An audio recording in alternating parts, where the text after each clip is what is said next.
reading this morning comes from a book called The Seeker's Guide, Making Your Life a Spiritual Adventure by Elizabeth Lesser, who is a co-founder of the Omega Institute. To long for peace, or God, or spirituality is quite natural. To feel a certain loneliness for a nameless friend, or an emptiness that cannot be filled with the ways of the world is instinctive. Especially today, with the accelerated pace of human activity and technology, we may feel a deep spiritual hunger. Yet many of us don't know what to do when a longing for spirituality settles briefly in our hearts. We may not even know what it is. A critical step on the spiritual path, and one that we will take over and over, is to let ourselves experience spiritual hunger long enough and deep enough to follow it to its source. Unless we do that, we will never get the chance to taste the true nourishment that is indeed available closer to us than we think.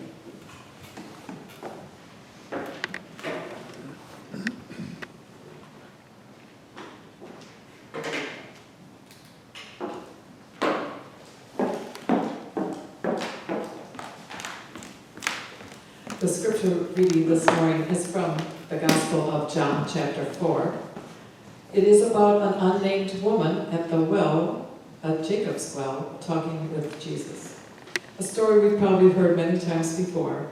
Hear it again for the first time. Jesus stopped at Sychar, a town in Samaria, near the tract of land Jacob had given to the son Joseph. And Jacob's well was there. Jesus, weary from the journey, came and sat by the well. It was around noon. When a Samaritan woman came to draw water, Jesus said to her, "Give me a drink." The disciples had gone off to the town to buy provisions. The Samaritan woman replied, "You're a Jew. How can you ask me, a Samaritan, for a drink?" Since Jews had nothing to do with Samaritans. Jesus answered, "If only you recognized God's gift and who it is that is asking you for a drink, you would have asked him for a drink instead, and he would have given you living water." "If you please," she challenged Jesus, "you don't have a bucket and this well is deep. Where do you expect to get this living water? Surely you don't pretend to be greater than our ancestors, Leah and Rachel and Jacob, who gave us this well and drank from it with their descendants and flocks." Jesus replied, "Everyone who drinks this water will be thirsty again. But those who drink the water I give them will never be thirsty. No, the water I give will become fountains within them, springing up to provide eternal life." The woman said to Jesus, "Give me this water so that I won't grow thirsty and have to keep coming all the way here to draw water." Jesus said to her, "Go, call your husband, and then come back here." "I don't have a husband," replied the woman. "You're right, you don't have a husband," Jesus exclaimed. "The fact is, you've had 5, and the man you're living with now is not your husband. So what you've said is quite true."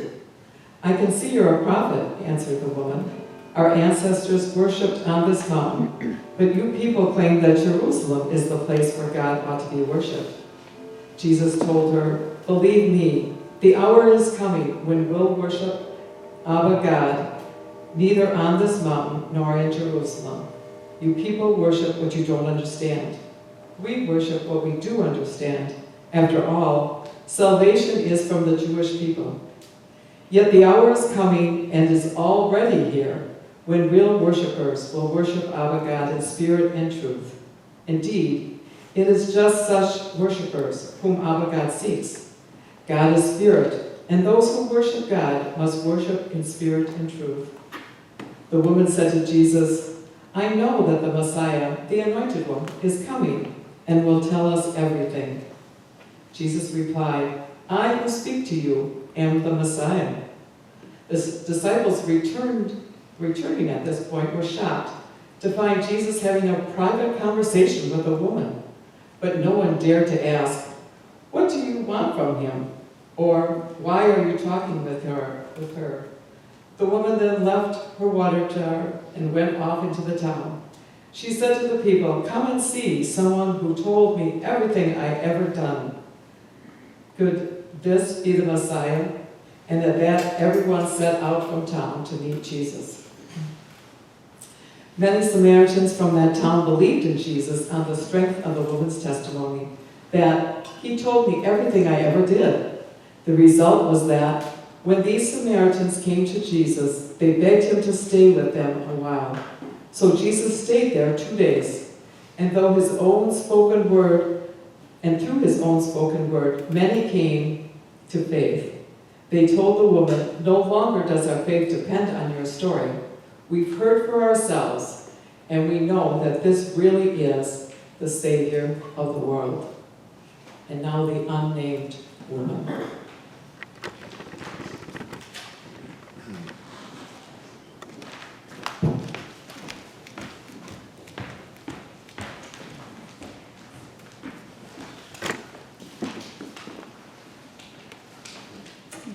The question now is, what do I do next? What do I do next? Do you know what it's like to thirst? To really thirst deep down inside. To thirst for life. To thirst for love. For acceptance. For wholeness. I've felt that way for so long. Thirsting and thirsting inside, and yet filled with shame and humiliation, and figuring that I might never, ever know what it was like to be filled, to be whole. I come here every day at noon to this well. I come in the heat of the sun because I'm trying to avoid the silent stares and the unspoken condemnation. They're always looking at me like I'm an abomination. So many times I just wish I was invisible. You know, I need the water to survive, right? But what's the point of surviving if my everyday is filled with condemnation? If I'm shunned every moment of every hour. You know, the shunning is worse than any harsh word could be.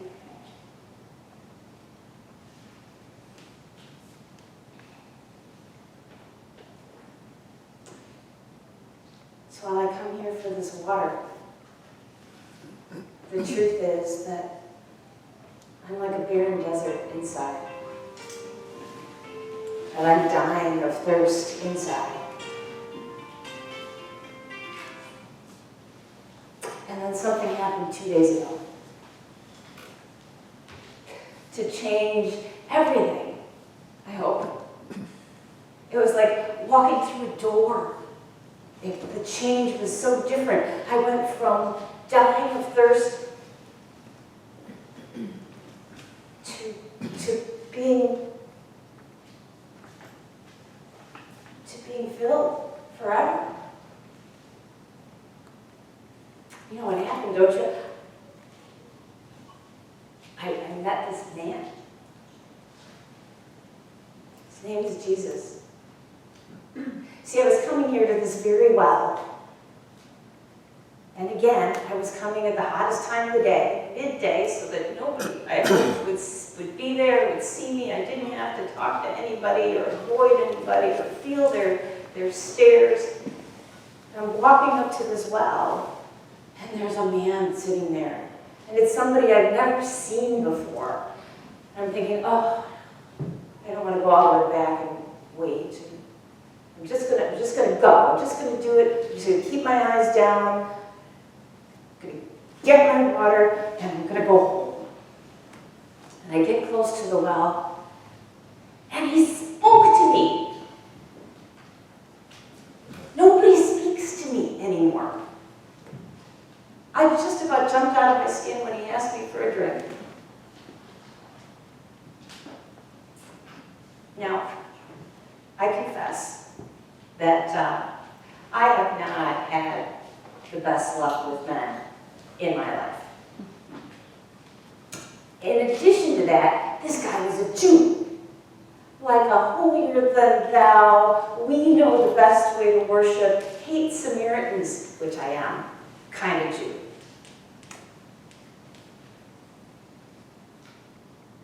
So I didn't quite get why he was asking me for a drink.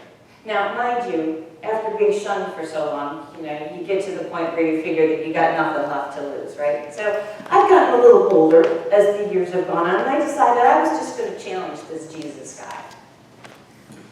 And so I said to him, so why would you, a Jewish man, ask me, a mere Samaritan woman, for a drink of water? And I don't know if he was making fun of me at the time.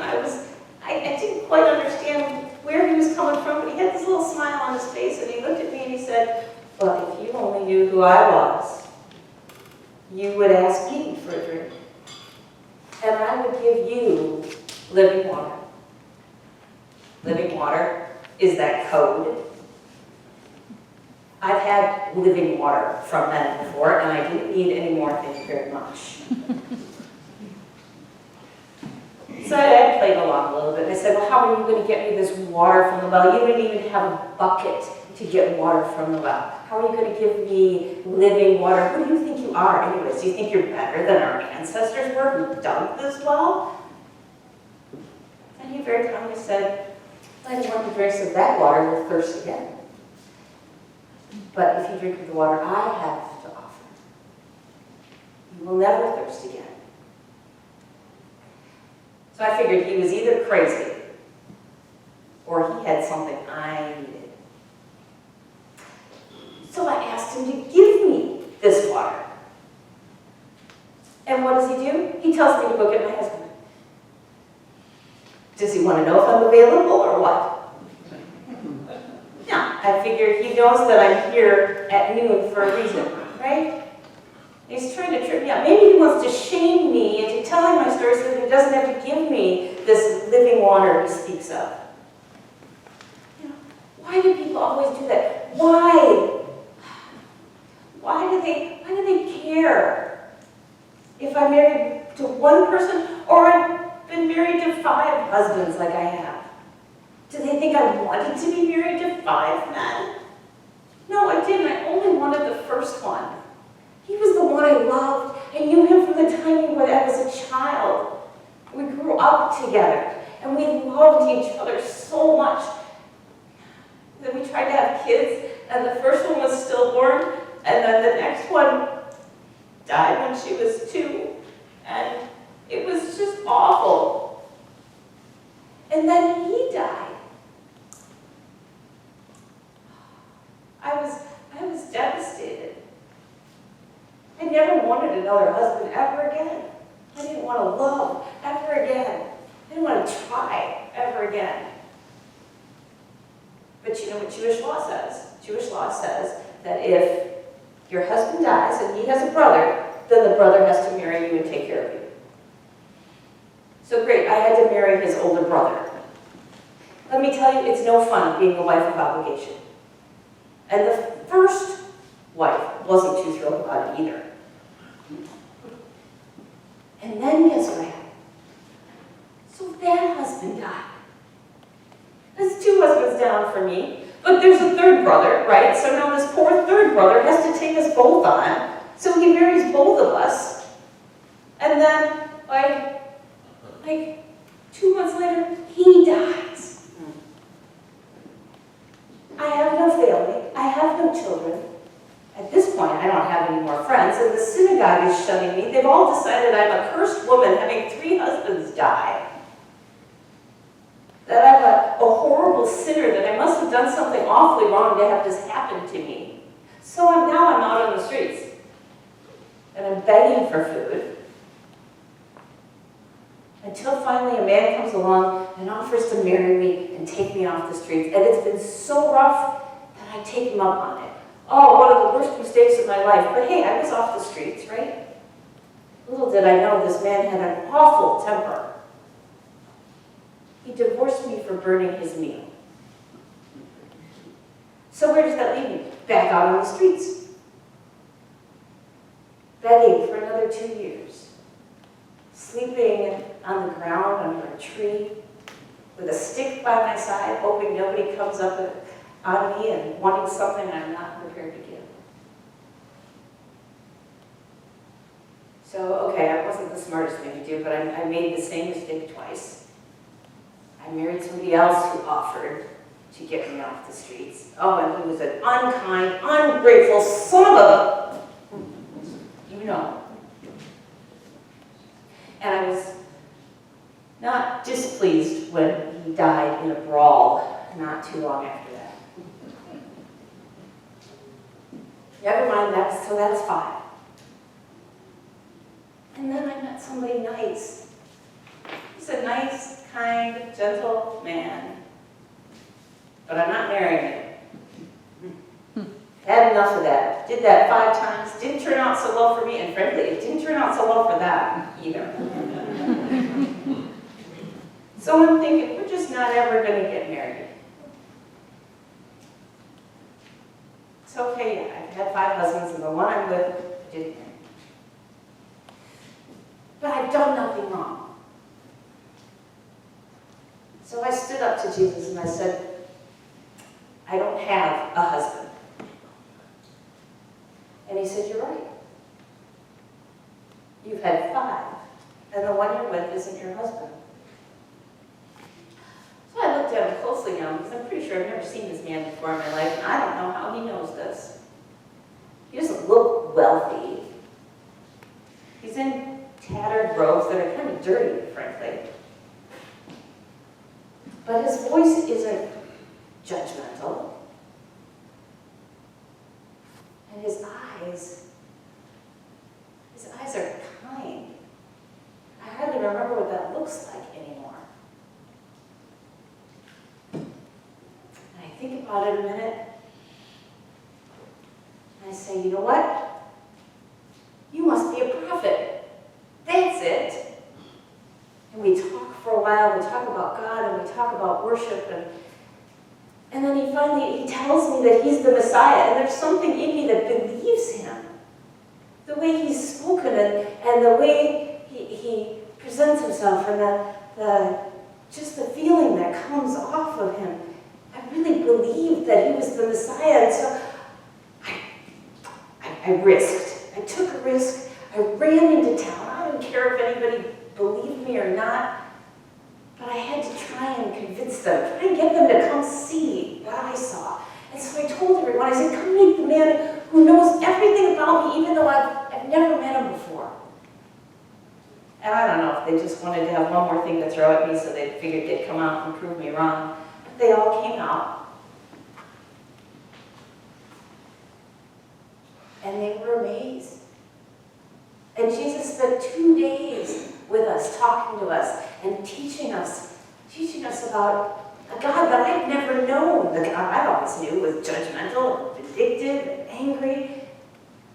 Jesus spoke with such a loving kindness about a God of mercy and grace and love and justice. I was just enthralled in everything he was saying, and slowly I felt that emptiness in me start to fill up. And that hard, barren ground in my soul, it started to soften and actually bloom a little bit, like fresh growth in the spring. And I finally started to understand what he was trying to say to me at the beginning. I think when he saw me, he saw my sorrow. I think he saw my fear and my shame. And sure, I needed the real water to live. But what he was offering was something that was going to fill me from the inside out. He was going to give me life again, life without fear and without shame.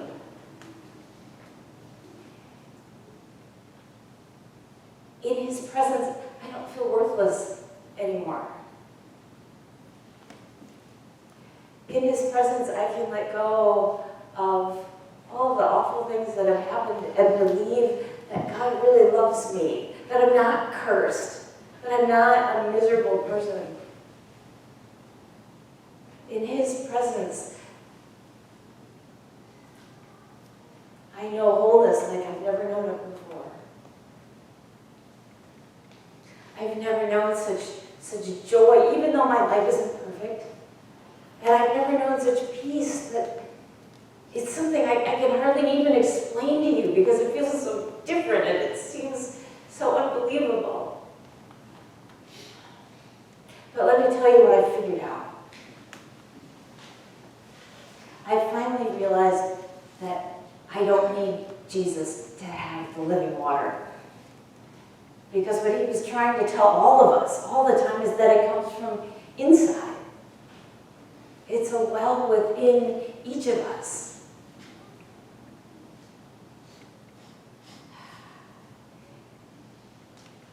It's a matter of digging deep to find it. And it's easier to find it when Jesus is around because He's got this living water just flowing out of Him. Like it's natural and easy, and all we have to do is feel that. Maybe that's why He's got so many followers. Because they feel what's coming from Him. They feel that life-giving force coming from Him. What they don't understand is that they can find it within themselves. Maybe it's just too hard. Maybe people find it too hard to find it within themselves.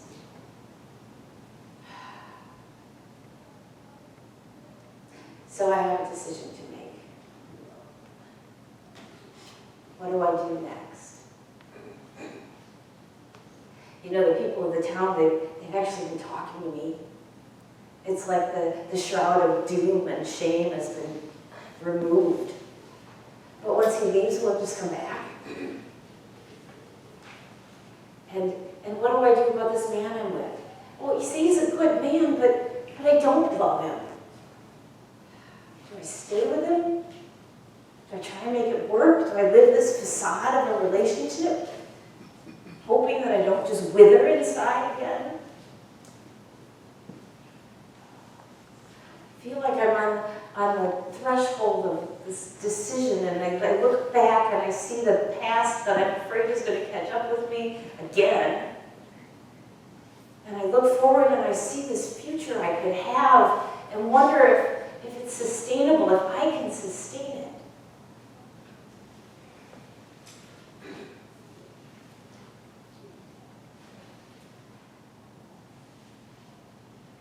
But I think I need to risk it. I think I need to walk forward. I think I need to hold on to these things that Jesus has said. I think I need to remember that I have this well of living water within me no matter what happens in my life. That my soul is beautiful to God. That God loves me and is with me no matter what. And if I hold on to that, I have so much more than I've ever had before. So much more life, so much more hope, so much more joy that's not predicated on anything else. So much more wholeness.